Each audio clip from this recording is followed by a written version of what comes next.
राहुल कासवान जी। माननीय सभापति महोदय, आपने मुझे सूखे के इस महत्वपूर्ण मुद्दे पर अपने विचार रखने का अवसर दिया, मैं आभारी हूं। मेरे संसदीय क्षेत्र में खरीफ की बुआई जून माह के अंत तक हो जाती है, लेकिन इस बार समय पर वर्षा नहीं होने के कारण समय पर बुआई नहीं हो सकी।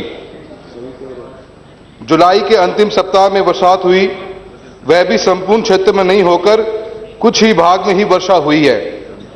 एक भाग में वर्षा हुई तो दूसरे भाग में आज भी सूखा पड़ा है और बुआई का समय खत्म हो चुका है, जिसके कारण किसानों को जितना फायदा मिलना चाहिए था वह नहीं मिला। क्षेत्र में चारे व पानी की विकट समस्या है। चारे के भाव आसमान छू रहे हैं। जून के अंतिम सप्ताह में चूरू में जिले में कहीं कहीं वर्षा हुई।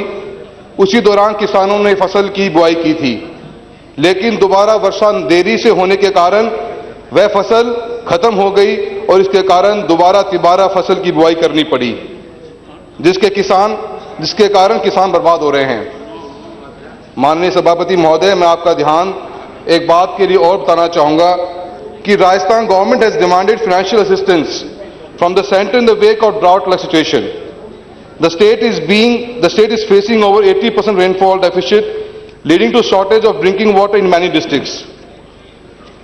सभापति महोदय, आजादी के बाद मेरे क्षेत्र में अधिकांश समय सूखा पड़ा और लोगों को अकाल के समय हमेशा दूसरे स्थानों पर काम करने के लिए पलायन करना पड़ता है। माननीय सभापति महोदय, मेरे संसदीय क्षेत्र के कुछ हिस्से के चौधरी कुंभाराम आर्य लिफ्ट सिंचाई परियोजना का पानी मिलता है, जो पर्याप्त मात्रा में नहीं मिल रहा।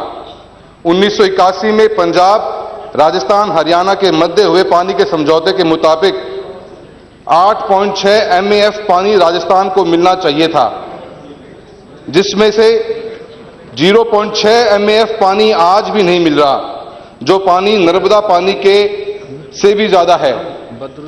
Honourable Chairperson, as per the meeting held on 12 to 15 January 1982, the Secretary of BBMB decided the reasonable requirement of Rajasthan for irrigating Nahar and Sidmukh areas by flow is assessed as 0.47 MAF.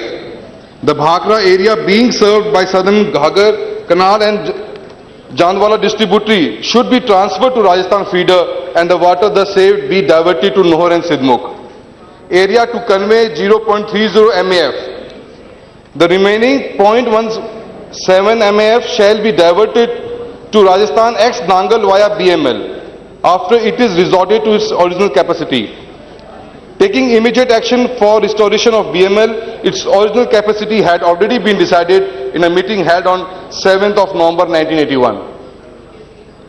माननीय सभापति महोदय, इसी तरह Sidhmukh canal व Amar Singh branch को आवंटित पानी का पूरा हिस्सा इस क्षेत्र को नहीं मिल रहा है। इसके कारण संघर्षरत है। राजस्थान सरकार व सांसदों ने इस पानी की मांग के लिए हमेशा अथक प्रयास किया है। सरकार ने कई बार पत्र लिखे, लेकिन राजस्थान के पानी को पूरा हिस्सा नहीं मिलने के कारण लोगों में भारी आक्रोश है। अगर यह पानी किसान को मिल जाता है तो किसान तो लाभान्वित होगा ही, साथ ही देश को अनाज का विशाल भंडार मिलेगा। Honourable speaker, our chief minister Vasundhara Raje demanded the neighboring states like Punjab and Haryana should release the due share of water to Rajasthan. Along with it, the state has also requested the centre to put pressure on Punjab to release more water for Rajasthan from the Pong Dam. A demand has been made to the Union Minister for Water Resources, Uma Bharti ji, to urge Haryana not to usurp Rajasthan's share of water from Yamuna. An undertaking has already been given to the Bhakra Beas Management Board, BBMB. The Rajasthan should compensate Punjab and Haryana for the loss of their share of water. अध्यक्ष महोदय, मेरी मांग है कि कुंभाराम आर्य lift Sidhmukh कनाल Amar Singh branch का पूरा पानी दिया जाए। हरियाणा में राजस्थान के हिस्से के पानी की चोरी होती है, उसे रोकने का पुख्ता व्यवस्था की जाए और जिस क्षेत्र की सिंचित घोषित किया गया है वहां पक्के नाले व खालों का निर्माण किया जाए। इसके लिए राजस्थान सरकार का विशेष अनुदान दिया जाए ताकि किसान खुशहाल हो एवं चारे व पानी का संकट समाधान हो सके। जहां मीठा पानी है, कृषि वहीं बनी हुई है, जो उन्हें बकाया कृषि कनेक्शन अवेलेबल किए जाए।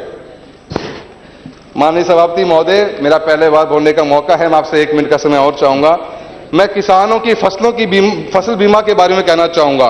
बीमा कंपनियों के द्वारा टर्म शीट के तापमान के पैरामीटर्स को -1 डिग्री सेंटीग्रेड से संशोधन करते हुए सीधे गेहूं में -3, चना में -2.7, सरसों में -2.7 कर दिया गया।